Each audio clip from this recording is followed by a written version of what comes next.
How could I pass by something with such a name as Savages from the Tower of Despair, and even with such covers?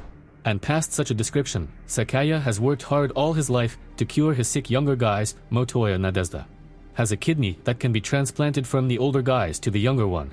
But shortly before the operation, the main character is kidnapped, and he wakes up in the company of strangers, in a dilapidated old tower on an unknown island. Of course, I could not pass by, and therefore, my dear ones, welcome to the Tower of Despair. But before we start, I'm going to ask you to like this video and subscribe to the channel.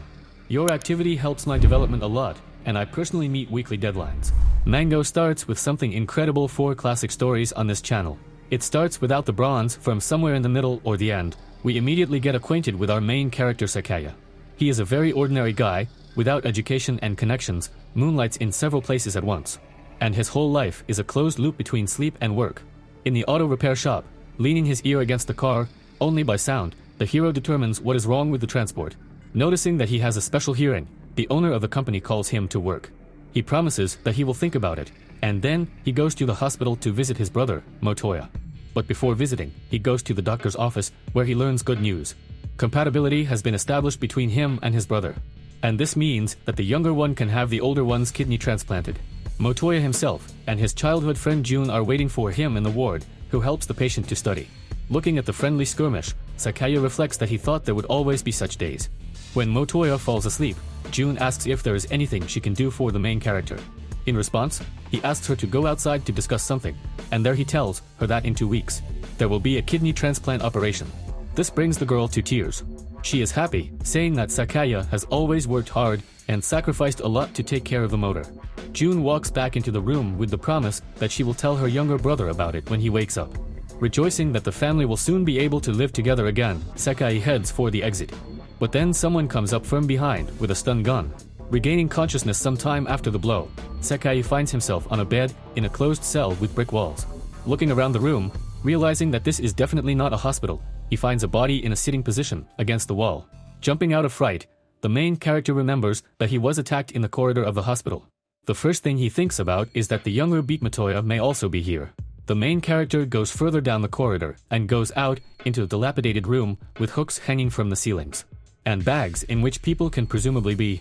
Hearing voices and turning around at them, Sakae sees other people who are in exactly the same situation. Talking to each other, trying to understand what happened, Herman realizes that everyone was attacked in different places, that is, not only in the hospital as himself. Plus, someone got here alone, and someone together with friends, with their halves or with relatives. They also took away their phones and other valuables. I will make a small digression. Mangaka doesn't give some characters names until the last one, so that you don't get confused, I'm going to introduce some right now. The main character is Sakae, but you already know that. Kazur, a former bandit, Scuff by the way, they never gave him a name. Fujina, Vanessa, Aker, Karen, Hanaoi Midori, and Ikari. A personable man in a suit comes forward with a child. He suggests that everyone calm down and leave this room. Sakae agrees with him, but at the same time wonders if it's safe to go without knowing where, when the kidnapper may be hiding nearby. The girl agrees with this unknown, saying that it is better to go and look around. On one side there is a door, on the other, an eerie dark staircase. The man in the suit chooses the door. It looks more like an exit than a step leading up. Sakae suggests not to rush, saying that before he got here, someone attacked him. This makes one of the guys start laughing, saying that this is not a movie or a TV show. A man in a suit pulls the handle after an open door. A trap has been triggered in the opening. An axe plunged into the man's stomach, releasing his entrails. Then the panic begins. The blonde man is sick, the girls are screaming. Sakae puts his hand on the shoulder of the deceased son. The girl who previously supported the man starts screaming that it's not her fault. Turning around at her screams, the main character sees her footstep on a slab on the floor. A second later, a bulky object fell right on her head. In a panic, the blonde's girlfriend, who was ridiculed by Kaya, ran wherever she looked. The main character tells no one to move, and then calls the blonde with him, but he refuses to go. Running away, the girl in the corridor of the next floor switched to the ball. Suddenly, another of the abductees grabs her and pulls her towards him. She was saved, but because of a guillotine blade that quickly worked, she lost her left arm. The savior reacted instantly, removing the belt and applying a tourniquet to her. Then the rest of the abductees caught up with them. Seeing this, the blonde begins to panic. He sees the door and rushes to it, thinking that this is the exit, opens it and falls down. The height is not too high for instant death, but enough to break all the bones. Looking out, the hero sees that they are on some giant ancient tower on an unexplored remote island. Scoof begins to panic. Sakae thinks that it looks like they won't be able to escape from here so easily. He analyzes the situation. Remembering the features that he managed to see in the kidnappers, he thinks that there are no feelings at all in the eyes of this person. Looking out, a girl with short blonde hair, her name is Vanessa, says that the fallen is still alive. He can still be saved, so everyone is rushing down. In the main room from which they came, there is a relaxed guy named Hanai and very frightened girls. Sakae asks what happened, and then notices the bodies of those killed earlier have disappeared. A bald bandit asks one of those present where the bodies have disappeared. The question is answered by a girl with glasses, saying that they saw someone drag the corpses out the door. Sakae freezes, trying to figure out why to do this. After all, if someone wants the death of the living, then what is the need for the bodies of the dead? Strange sounds begin to be heard outside the door. Panicking Scuff tries to escape, the children huddle together, and Sakae remembers the past. John and Motoyu are in the hospital, someone's funeral, how they were beaten at home with their brother, and how he promised the younger one that he would definitely protect him. These memories fill him with determination to act. He goes to the door, and to the question from the bald man, "What did you think?" He answers that there must be some kind of shit here. Clenching his fists, he continues walking, thinking that without his kidney, Motoya will not survive. And this means that, by all means, Sakae's body should be on the operating table in 2 weeks. The bald bandit. I remind him that his name is Kazari and approaches him, saying that he will help. At first he sees Moto, in a blinding light, but then the picture takes on real features. Dozens of small creatures in rags with animal skulls on their heads are eating corpses. At this time, the blonde man dying outside was also surrounded by savages. When Sakae noticed, they immediately rushed to the living. The guy tries to close the door, but the creature is very agile. Then Azara comes to the rescue, throwing the shorty away with one blow. They immediately close the door, but the savages continued to break down. Sakae remembers about the second floor and says that there should also be a door to the outside. The blonde reminds that it is still necessary to help the fallen, and then they decide to split into 2 groups. The first one will go upstairs and check, and the second one will stay at the moment and look after the victim. Sakae and the first group looked out the door, but the fallen guy was already torn to pieces by savages. While Scoof is panicking, a small creature appears in the darkness of the corridor. It rushes at them with a sword, but the bald man throws it away with one blow. While the creature regains consciousness, the others run deeper into the corridor. Finding a door to some room, the heroes quickly run inside. The door led them to a dead-end place like a torture chamber. In parallel, the group that remained at the bottom leads the injured girl to the cell. While she is being laid on the bed, a short-haired Vanessa decides to check out the mummy. In the same torture bandit, who walks all the time ordered, begins to get nervous, saying that it's over. Sakae asks him directly what he might know about this place. This guy and Kazari don't seem very clean. Therefore, the main character wonders if everything that is happening can somehow be connected with gang fights. He begins to panic even more. He admits that he was simply ordered to put Kazari to sleep, to take him somewhere, but why he himself was in this place. He does not understand. Then the bald bandit came up behind him and wrung his neck. He apologizes to the others and, in particular, to the main character. He says that this guy joined his gang a year ago and apparently just exactly in order to ingratiate himself and bring him here. But apparently he did not even guess how he himself, since he is a witness, will be brought to the same place. Then the panic is turned on by Skav, saying that he is a very ordinary car dealer and has no ties with the mafia at all. Sakae begins to reflect. From all that has happened, it seems that the bandits are using this island to get rid of people. However, at the same time, it is unclear how ordinary people who have no previous dealings with the mafia, and even more so a monster that eats people, are connected with the showdown. Kazari draws attention to the entourage of the room, noting that if this is a torture chamber, and he had previously seen solitary confinement cells, then most likely it is a tower. The old prison. The girl who was with him adds that it is necessary to look for a way out of the current situation with the monster outside. They will think about the rest later. She would like the creature to leave on its own. To this Sakae replies that it is likely that the creature will not go anywhere because the tower itself is their nest. Then Kazur is going to deal with the savage walking along the corridor himself. He picks up a knife from the table, but Sakae notices a rope stretching from the gun, immediately tries to stop him. The trap worked. A sharp spear flew out of the table from somewhere, but fortunately, it did not injure the bandit, but only ruined his coat. Then the main character makes another interesting observation. Almost all triggered traps hit very low. It seems that they are designed to impress not adults, but children, and on the lower floor, another group examining the mummy finds the inscription left by her. It says in a foreign language, "Watch the children." The curse of Mowgli. The sounds in the corridor have subsided, but immediately the savage flies into the torture chamber through the window above the door. At first, Sakae successfully dodges the creature's attacks, but in the end, the savage manages to knock him to the ground. While the others are lingering, Kozer comes to the rescue. Calling the main character Burton, the bald bandit tells him to leave. However, the hero can't get anywhere. The creature's grip is too strong. Suddenly, there is a loud sound. The wall of the cell breaks. A big guy comes inside with a sledgehammer. The savage immediately switches to him, but his attacks do not take a new character. Breaking his knee arm, lifting the savage up for her, he threw him to the ground, and then nailed him with a hammer. This person had not been with them before. Therefore, along the way, Sakae is trying to figure out where another person came from here. An unknown person with a sledgehammer finished off the creature. Scuff rejoices that they are saved. Vicky savage with a smashed head, and remembering Motoyu, Sakae is sick.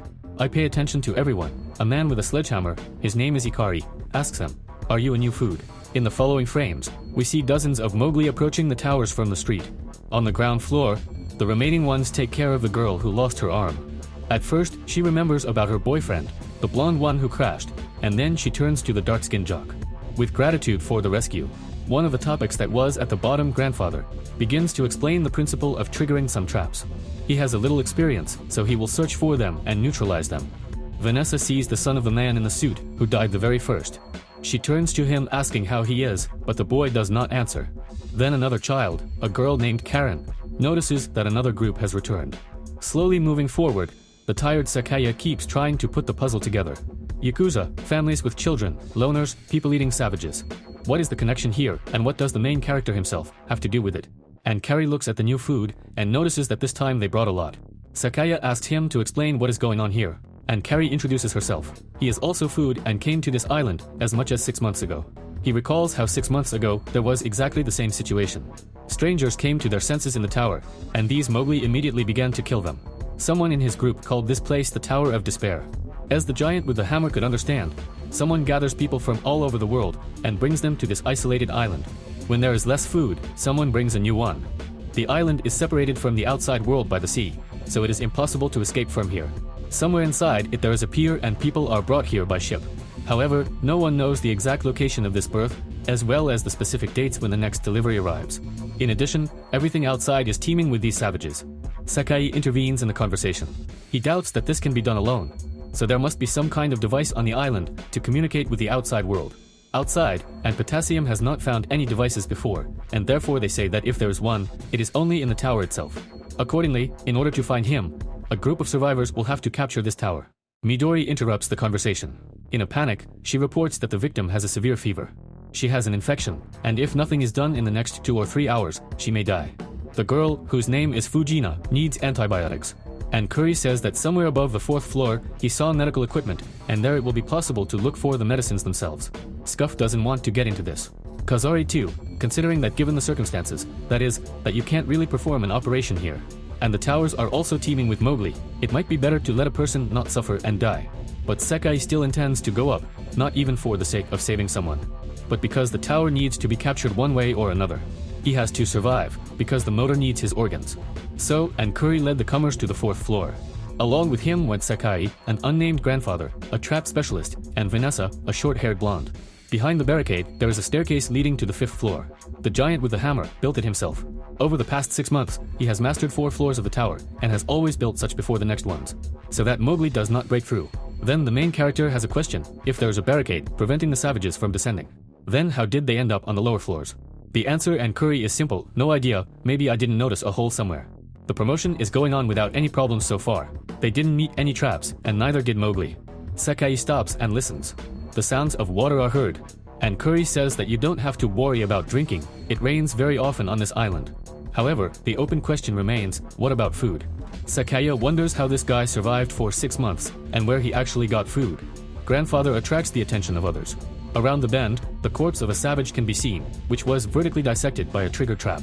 It seems strange to him, because it seems like these traps are designed for food, that is, for people. Sakae is also baffled by the fact that they are here as food, but the traps seem to be aimed not at them, but at the savages. He is increasingly interested in what the true purpose of this tower is. The group came to the infirmary. The room is separated by a lattice.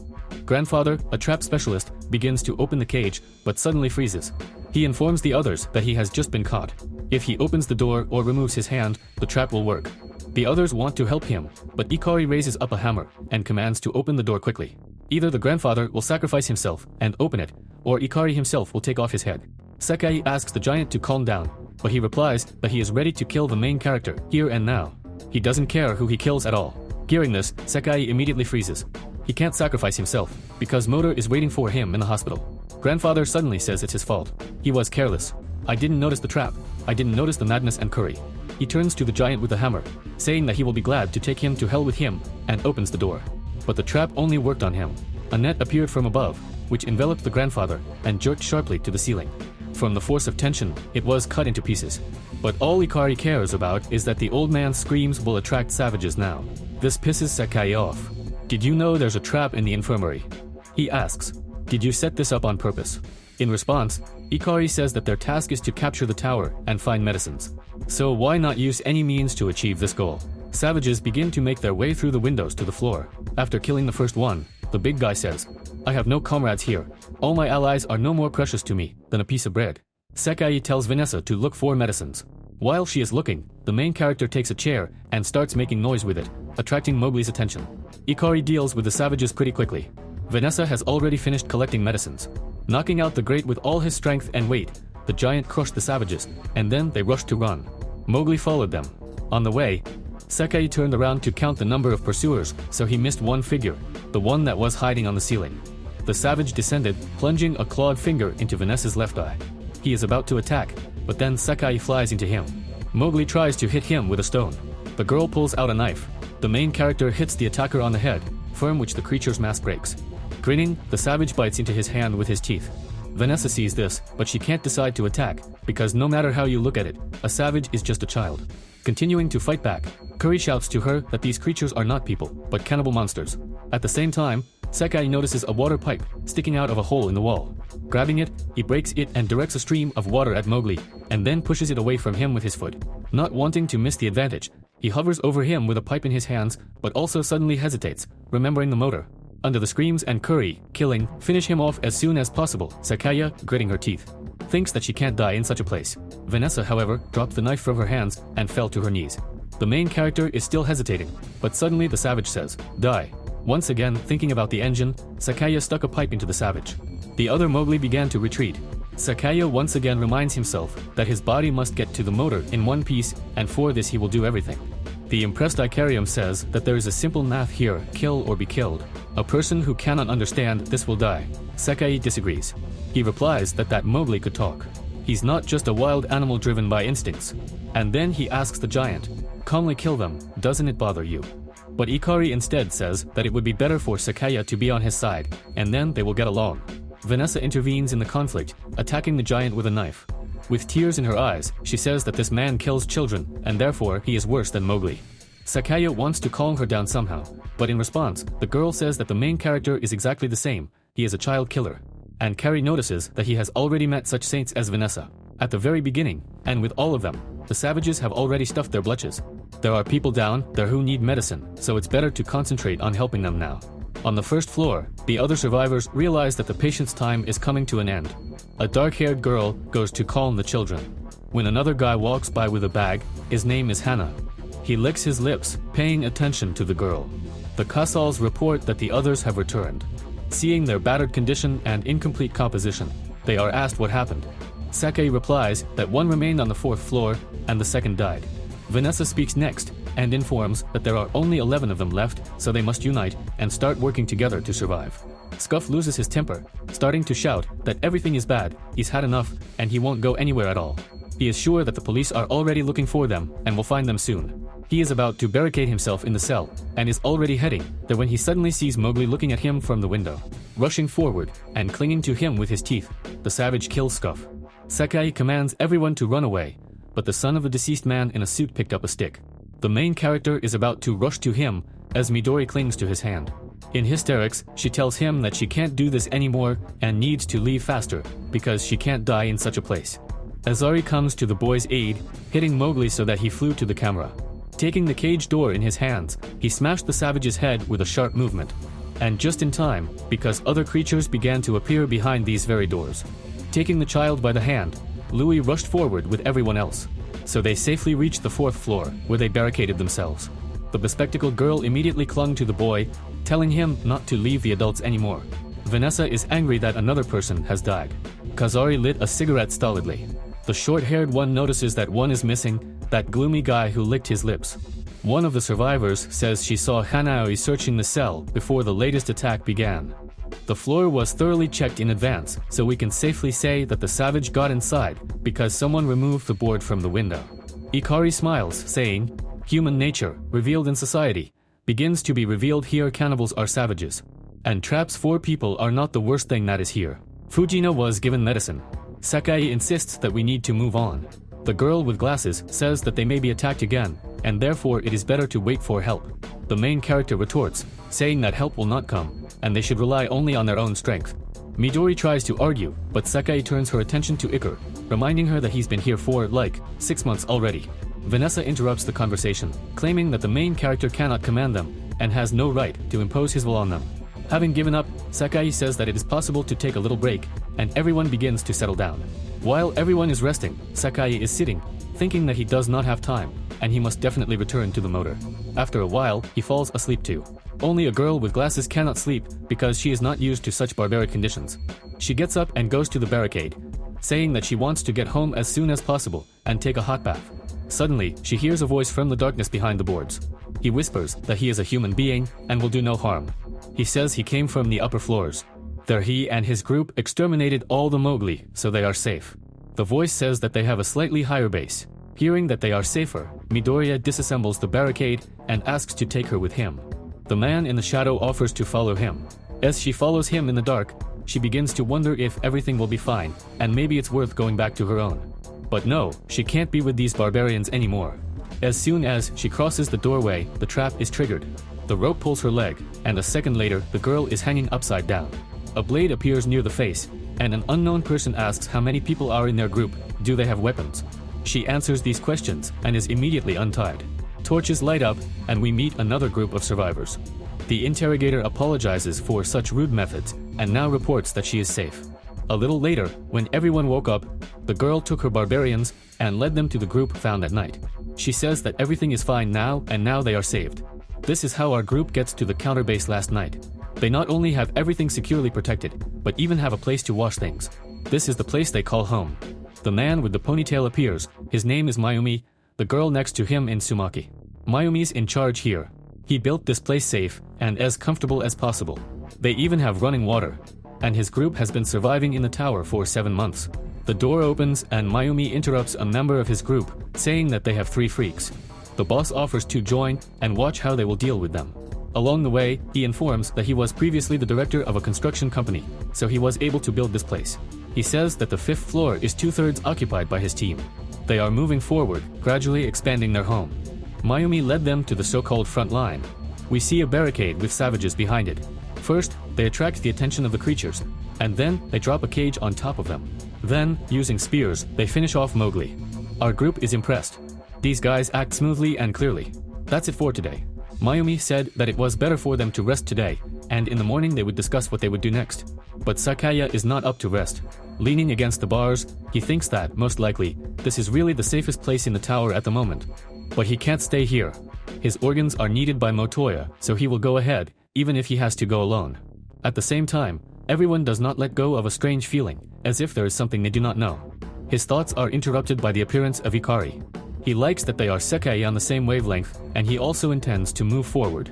He admits that he also feels a strange feeling hovering in this place. Maybe this house is safe, he says, but only for the group that built it. A little later, walking around this house, Sakae still does not let go of the feeling of anxiety. Vitya is one of the locals. He rushes to his aid. He has 2 bundles of keys. One big one is in his hands, and the second one is hanging behind his back. The main character carefully cuts the second one. However, the stolen key doesn't fit anywhere. In search of a suitable keyhole, Sakae stumbles upon a strange door that has too many locks. Since it's suspicious, as if someone wants others not to know what's there, Sakae decides to check it out. Locks can't be removed so easily, so he starts looking for another passage. Finally, the key came up. After opening the door, Sakae begins to hear the clanking of chains and groans. Inside, he sees bound, emaciated savages. He moves on and sees a pile of clean and neatly folded clothes, along with various other things. The main character understands that this is strange, things are new and clean. If different groups get here on equal terms, then where do they come from here? The author turns our attention to the girl with glasses. Sumaki came to me with a basin of water so that the girl could wash and also bring a change of clothes. A little later, when she finished bathing, she put on a long white shirt, sadly complaining that without conditioner it is possible to damage her hair, but noting with joy that she can feel calm in this place. Then her thoughts are interrupted by Mayumi. The girl happily asks how the leader of this group can thank her, but he refuses, saying that to meet her in this form is already a reward. Suddenly he asks where she got this white shirt. In response, he hears madly through. Then he comes up to her, takes off his glasses, and starts kissing and pawing. Suddenly, in the process of harassment, she feels pain, but does not even have time to cry out. Mayumi covers her mouth with her hand. Meanwhile, Sakae, looking at things, remembers the giant's phrase with a hammer that this house is safe, but only for the group that built it. He understands that most likely, this group lets strangers in and welcomes them, but only to kill them and take their belongings. Sakae runs outside to tell his friends, but suddenly sees that the suspicious door locks open.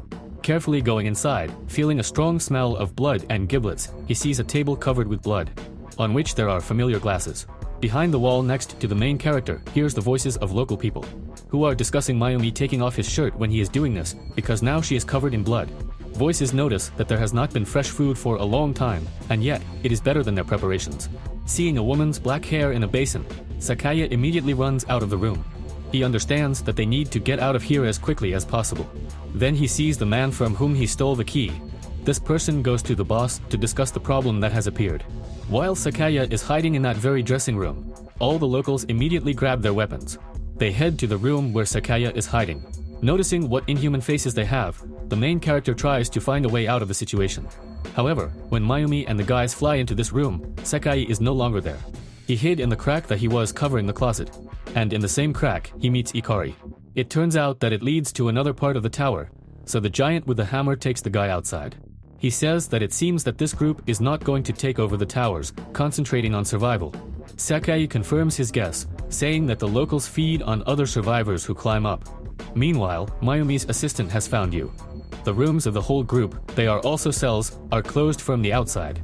Therefore, they can be easily locked. So all that remains is to deal with these two. Ikari says that the two of them will be better, but Sakae wants to fight. He has already killed a savage, and now he does not see the difference whether he kills these inhumans or runs away, throwing them into his group. One way or another, actively or passively, he will become a killer. He's going to kill all these locals. He does not ask Ikari to fight, so he offers a deal, during which he will give him supplies and weapons of the locals. Those, in turn, began to close the cells from the outside, under the pretext of alarm. Perhaps Kuri and Sakae will not come to the aid of their comrades, but if you still decide, there are only two entrances here. Therefore, Mayumi will leave people on both sides. Suddenly, Vanessa turns on.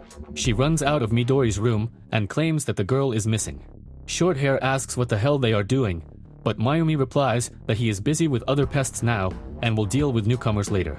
And Kali again finds herself at the storeroom of the room, using the same loophole. He starts making strange noises there, and they can be clearly heard down in the main part of the house. Leaving one person to keep an eye on the locked ones, the others ran to the wardrobe. The local smiles, says that he also wanted to participate in the hunt, but the would-be hunter himself became prey. Sakae appears from behind, who immediately plunged a knife into him. Suddenly, this guy starts begging for mercy, to which the main character asks, and he himself has already killed how many people. No compromises.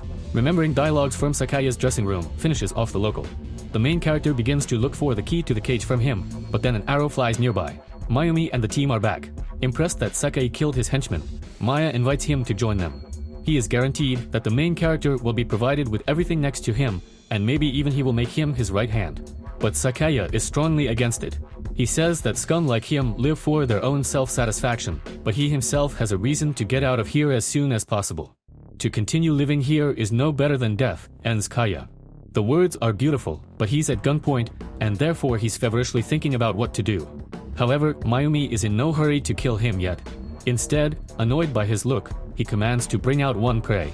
A girl from the main character's group is taken out of the cage. Before killing Sakae, Mayumi longs to see the main character's purposeful eyes filled with despair. He commands that the child be taken to the cutting room. To the hero, he says that now they will cook food for him, capture the tower. Mayumi continues to say, "You're an idiot who doesn't know anything. If you knew what was above, you wouldn't say that for sure. Only here it's safe." Therefore, you should taste the taste of despair in our food. Suddenly, screams are heard.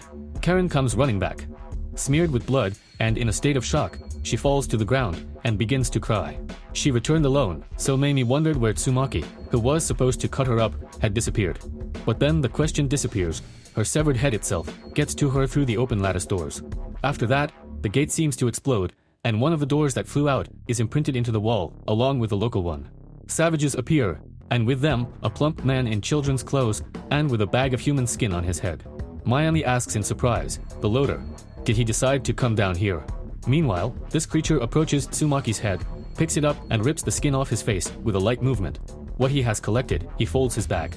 In a panic, the locals start shooting, but the loader does not even feel these arrows. He rips the local's head off his shoulders with a light movement, sits on top, and begins to tear it with his bare hands. He eats something himself, and throws something to Mowgli.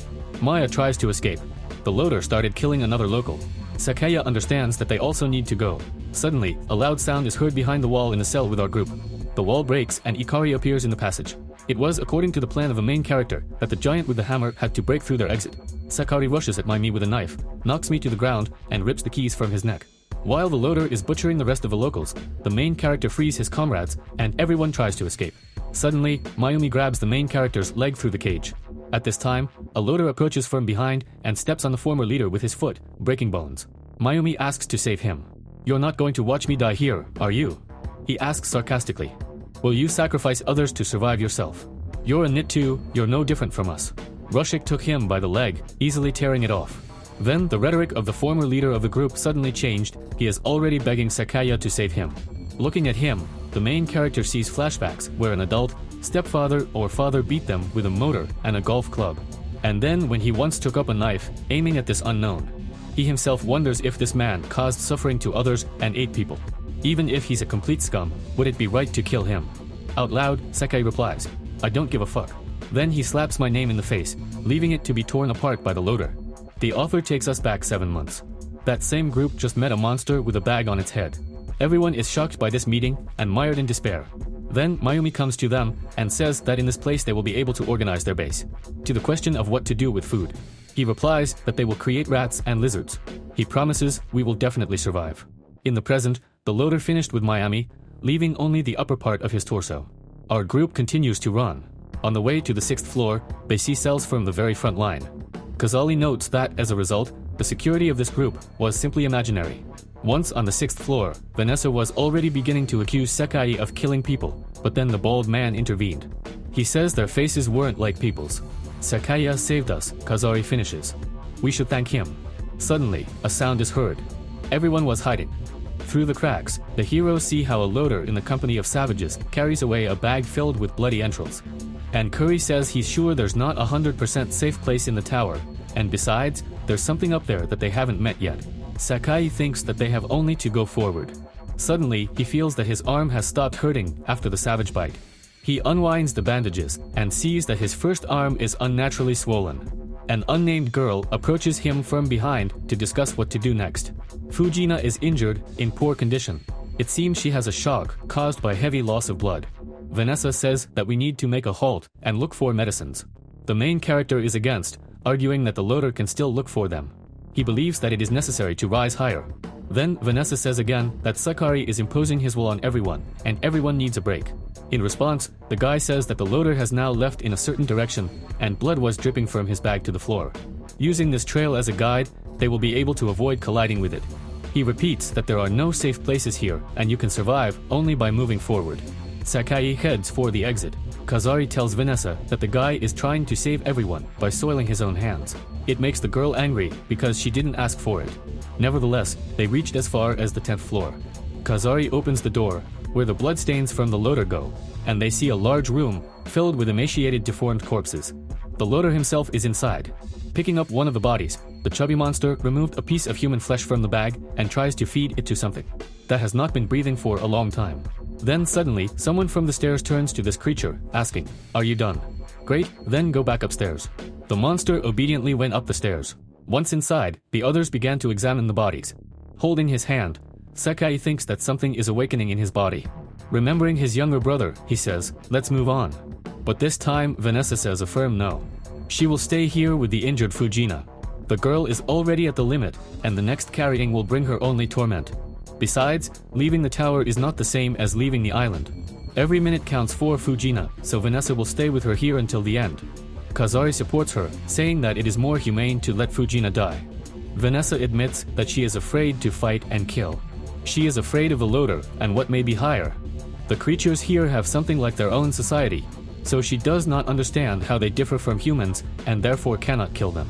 Taking out a knife, Vanessa puts it to her own throat, asking Sakae to leave them with Fujina. Suppressing his emotions, the guy turned around and headed for the stairs. Finally, the girl called out to him, saying that he had already saved her once. She never thanked him. Sakae replies that it's not worth it, and if she suddenly changes her mind, she can catch up with them at any moment. He leaves with thoughts that he can no longer carry other people's lives on his shoulders. As they ascend, the nameless dark-skinned man who saved Fujina then stops, peering into the darkness of the previous floor. Downstairs, left alone, Vanessa laid Fujina down, promising that the wounded woman would not be alone. Hana appears from behind, the guy licking his lips in the last house.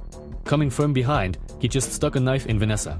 Meanwhile, Sakae and the group reached the end of the stairs and went deeper into the corridors. The path led them to a room with dozens of monitors. Then, they find hundreds of photos taken at different times. There are all the members of this group in the photos. And on the floor below, Vanessa asks Hanalo and why he previously let Mowgli into the survivors, but he denies his guilt. Cutting Fujina's clothes, the guy says that he wants to do something with the wounded. Suddenly, that nameless dark-skinned man appears from behind and throws Hanova across the room. During the throw, the author managed to injure his hand. Taking off his hoodie, showing bundles of knives all over his body, the maniac is going to fight with the newcomer. Upstairs, looking at the photos, Sakae suggests going further. There's someone behind it all, and that someone should be here. Along the way, the main character says that he does not call anyone to anything, and if someone does not want to go further, he is not obliged. Kazari says we need to keep going.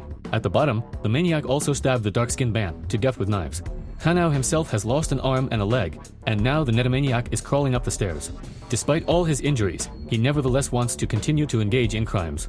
Vanessa grabs him and says that he will not interfere with Sakae. Taking the last knife, the rider hits the girl in the back with it. She is trying to figure out what is right, to kill to survive, to kill to eat, or to kill to enjoy. But Vanessa is sure of one thing for sure: you can't interfere with a person who is desperately trying to survive. With these words, she takes out her knife and finishes off Khan. Finally, she confesses to herself in hypocrisy.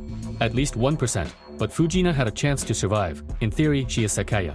With tears in her eyes, she finally apologizes for her cowardice, hoping that her sacrifice was at least a little useful. Fujina also breathed her last. Sakae's group moves on. They go into a dark room where scalps and individual parts left over from Mayumi are found on the table. Then suddenly a familiar figure appears in front of the main character, whom he saw in the hospital. Before he got into the Tower of Despair, an unknown person says that this is the first time that meat has been able to rise so high. Sakae declares that he remembers him, and that, most likely, this person is responsible for their abduction. The girl from the group pays attention to the working monitor and sees that everyone left below has already died. The unknown calls on the others to calm down. He will send him to collect the remains so that the survivors can meet their friends. Sakae asks, why did this person choose them? Taking a piece of meat from the table and putting it in his mouth, the hooded man replies, because in my understanding, you are useless to the society of the creature, and only useless people become food. But he is not ready to speak so unequivocally about Sakae, because he already has one foot on his side. Having said that, the hooded man looks at the bandaged hand. Then he adds, the mutation has already begun to progress. You already knew about it. Heightened senses, growing rage, body changes. I've experienced it all too. The stranger removes the cloth from his head, revealing an ugly face. Sakae wants to say something, but then the loader appears. The bandit covers the child with himself, but at the same time falls into the clutches of the monster, which easily tears off his arm, throwing his foot to the closet at the far wall. The mutant reaches out to Sakae and asks what he will choose: become food until the mutation is over, or join the kidnapper. The loader continues the attack. From the blow, the main character finds himself on the floor, pinned down by a giant box, which he no longer has the strength to lift. The mutant continues to eat, when suddenly Kali rushes at him with a sledgehammer. So you've turned into a monster, Chizo? A man with a sledgehammer asks a stranger. The loader slowly approaches the children. Sakae still can't get up. He tries to push the box off, thinking that if his body can't be used for a motor, then why is he needed at all? Puffy swings with both hands, But then a bandit stands under the blow, saying with a smile, "Don't lose heart, Sakae. Are you exhausted already? Then take a little rest, and then I'll get rid of this annoying fly." Kazali begins to move the loader from his place. He began to beat the bandit in response, then making the stump of his right arm even shorter and tearing the meat from his side. A boy named Akara, the one whose father died first, sees that the bald bandit is about to be killed. Remembering how he defended him, the boy rises to help him. Meanwhile, both Potassium and the mutant Chizua continue to fight. Suddenly, Chizu starts laughing with the words, "Daddy, aren't you my father?" And Kali realizes that the mutation apparently erases memories. Then he admits that his son has become a monster in body and soul. His father reminds him that he, like himself and Kali, was an investigator. But 2 years ago, he suddenly disappeared. When he suddenly reappeared, he told his father that he had to pick him up because he was food, and then Potassium ended up in the tower. Now the father wants to take responsibility for his son and kill him with his own hands. Relatives continue to fight. The mutant bites his father in the shoulder, promising to kill and devour him. Continuing to exchange blows, now Ikari bites Chizu, and in the shoulder with the words that the son should die by the hand of his father. Meanwhile, Kazari tries to push the loader to the window. The glass is broken, but the creature is tightly clinging to the walls. A girl in a school uniform helps Sakae up with tears in her eyes, asking him to help Kazara. The bandit himself still continues to push. He puts so much effort that organs have emerged from the place from which the loader extremely tore out a piece of flesh. The monster in the bag continues trying to fight back. While the bald bandit suffers blows, the boy Akaram runs up from behind, sticking a pipe into his leg. He tells Kazari that he will die with him. The flashback begins. Flashback and Curry. According to this story, he is a policeman, he was once married. Suddenly, the family broke up, and he stayed with his son.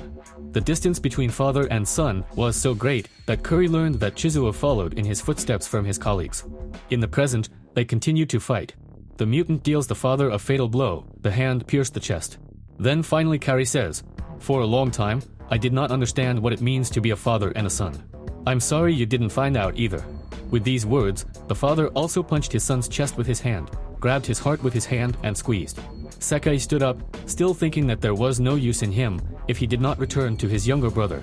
In front of him are Kazari and Aker, who has just promised that he will die together with the former bandit. The adult smiles, saying that this is a good mood. A person himself must choose which way of life to choose. With the last of his strength, Kazari throws a carrot to Sakae, continuing to say, "Such words should not come from children's mouths." He then turns to Sakae, asking him to protect the boy. With a final smile, Kazari says, "Now don't get involved." That's why adults are needed for such moments. Striking with the last of his strength, Kazari knocked the loader out of the window, going with him himself. Finally, when he saw Aker's face, he smiled. On the way to the others, the remaining survivors see Chizo, whose wound does not heal in any way. He complains that he is in pain because of the cursed old man, and then falls on his back and dies. We need to keep going. The heroes find an elevator on which they descend to the very bottom. They go to the ship, but it still needs to be wound up somehow. Fortunately, another mutant is sitting at the wheel, and T congratulates the survivors, saying that they will be able to return home on this boat. But before that, he asks if they can kill him. The original mutant begins explaining what is happening. The name Mowgli was chosen because the name of the character from the fairy tale means frog, but in the real world, it has no meaning. Since it is invented, this word has no place in the real world, and it is perfect for the inhabitants of this island. Sakae asks why they were brought to the Tower of Despair. The creature responds because that's what she was created for. In this tower during the war, scientists created an ideal soldier who would heal wounds until you destroy the head, heart, or stop blood circulation. However, it was only necessary to create such mutant soldiers as the war ended. Mutants began to be destroyed until only this creature was left alive. The island itself with the tower was abandoned. Savages, on the other hand, are all degraded clones in which this creature created from its cells. Dreaming of the day when it would plunge humanity into hell. That's just the dreams were shattered by the fact that the equipment was destroyed, and now the monster's body is degrading. He has kidnapped other people by implanting his cells, but they are slowly losing their minds, remaining only able to carry out simple commands. The loader, by the way, one of them will stop the mutation only by death, so the creature tells the girl Karen that it is useless to hide her. Karen begins to cry, showing the affected area of flesh. She was abducted before the others, and Chizua ordered her to guide the rest of the people. She also let in the savages who were killed by Scuff at the beginning of the manga. Those who have come this far can return, but those who have begun to mutate must stay. He argues that if they are caught, they will definitely start experimenting on them. In any case, the mutants will lose their minds in a few months at most. Sakae shuts up the creature. He says he doesn't care how it happens. The main character turns to Karen, asking what she really wants, if she wants to come back. The girl realizes that she can become a monster, but deep down, she still wants to see mom and dad. Then Sakae shows his right hand. He says that even though he knows that he has no future, but he's still not going to give up now. To hell with it all. Even if I die tomorrow, I will still fight until my last breath. The mutant does not understand these words. He doesn't see logic in them. But the main character is simple. He doesn't want anyone to decide when to live and when to die. The alien rushes forward, as does Karen's honey hand. Sakae puts himself under the blow, and then pulls out a knife. The mutant asks to hurry up and stab him in the heart. He admits that he is already tired of living alone, waiting for his death. But the hero uses a knife only to cut off the key to the boat. Then he grabs the creature's throat and throws it onto the dock. Sakae is angry, saying that if the creature hates people so much, then let it go and start killing them. What have you been doing all these decades, spineless schmuck? He asks the mutant. Sakae goes to start the boat, but the mutant asks to wait and finish him off. The main character throws him a knife, saying that if he is tired of living, then let him finish it himself. But the mutant does not have enough determination, so he remains watching as the boat leaves the island. The ship is sailing on autopilot. Sakae is lying on the floor. Realizing that even mutations will not heal the wound, he tells the audience that he has a younger brother. Motoya is not his own, but nevertheless his brother. He is in serious condition and needs an organ transplant. He asks me to finally tell Moto that all this time he fought not only for his brother, but also for himself. With these words, Sakae dies. A month later, Jun visits Moto. The younger brother of the main character thanks the girl for doing a lot for him. I looked after him after the operation, and was with him all the time after Sakae's funeral. She asks Motoyo how he is, but the guy is fine. He misses his older brother, but now a part of him will always be with him. For Sakae's sake, he must begin to live with dignity. Then, in a bouquet of flowers, Matya sees a note and opens it. Motoya, what I have done for you is not a great thing. Neither I nor anyone else, when you die, will die with you. You have to be responsible for your life yourself. Don't rely on anyone, don't depend on anyone. Survive alone until the very last moment. The end. For this manga, the phrase started with health, finished for the repose is a very cheerful and interesting beginning, a good development, and an attempt at reasoning on the topic of when murders and related motives can be considered justified. Once again, it seems that the manga ended earlier than the mangaka wanted it to. In particular, it feels good after the appearance of the loader and all this kneading with Mayumi. After all, in fact, the higher the floor, the more difficult and dangerous it is. And even Chizua praised the hero that they were able to climb so high. However, no, it was worth escaping from a mutant with a bag on his head, as the heroes quickly, and without too much effort, first climbed as far as the 10th floor, and then completely reached the main room. And this is without traps and without collisions with savages. It can be seen that the author was forced to simply skip the remaining journey in order to quickly move to the denouement. Some questions were also left without specifics, such as why the traps are designed specifically for children. How was Karen supposed to guide the survivors and why? How long did Ikari stay here in the end? 2 years or 6 months? How could anyone kidnap Sakae at all, knocking him out in the hospital, dragging him outside and dragging him to the boat, and so on? The justification for the abduction, because you are useless to society, sounds like a hastily invented one. There were also strange decisions, such as not naming the characters. Just do it like a killer instinct. Let them introduce themselves in 1 or 2 pages, and that's it. It will be easier to perceive them already. But no, we learned some names in the middle, some near the end, and some even after the death of the character. Some we will never know. Moreover, they are served strangely. That is, someone begins to address someone by name for no reason, although they have not been mentioned before. However, such problems are much easier to put up with than in the same Kadoku or Jinman. They are, in principle, small, and the story itself keeps well in suspense until the end of the 2nd volume. The main problems begin in the last 3rd volume and reach the top at the end. The gravy began to boil when the characters took the elevator down to the bottom and met the characters from the movie Alien on the boat. The next thing I say is purely subjective. But for me, any justification of something like mutations or mysticism with the help of research during the war to create super soldiers automatically destroys the perception of horror. And the Tower of Despair, as for me, the first 2 volumes were a great horror about survival, but the 3rd volume finally consolidated it in the position of thrash. Therefore, for me personally, disclosure in the style of we were created as ideal super soldiers for war. And then we were forgotten about, and now we are taking revenge on all mankind. And, by the way, we create clones. Automatic equated to something in the style of Hitler Reptiloid on a zigzag Tyrannosaurus. Accordingly, if the story initially tried with all its might not to be just a bloody trash, then in the end, one way or another, it became it. Separately, it is impossible not to mention in a very good way the motivation of the main character. To return not so much by myself as to deliver my body to the operating table in order to save my brother. Hurry up, because Motori has very little time left. All this very well strengthens Sakae's character, makes inner experiences, actions, and a sharp determination to get his hands dirty convincing. Otherwise, I can say with confidence that I liked Manga in general. I have already said that I love both good and bad works. Apart from the strange explanations towards the end, to the funnier design of the main instigator. Draining the main character for the sake of draining himself, most of it was interesting to read. And how do you like the savages from the Tower of Despair? Share your impressions in the comments, it will be very interesting to read. And for today I have everything. Thank you for your attention. I love everyone, and bye to everyone.